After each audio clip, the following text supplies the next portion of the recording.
Takulandirani ku AMTV Malawi kuchimake kwa nkhani zenizeni. Ngati nkhani imeneyo kuno kulibe, dziwani kuti nkhani imeneyo ndi yabodza.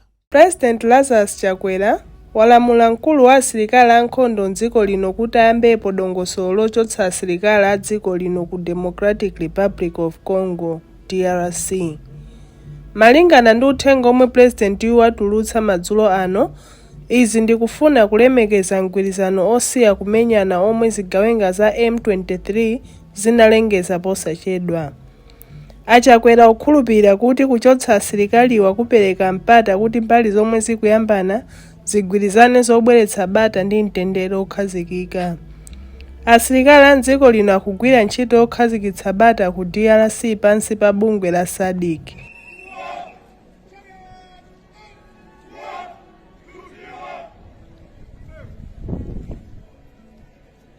A very big hand for bayonet fighters. Nanena tumangonesa mene imachitira ngati ndani safunika kuomberedwa kingogwiritsa ntchito mpeno menewu bayonet. Osayiwala kupanga subscribe ku channel ya AMTV Malawi.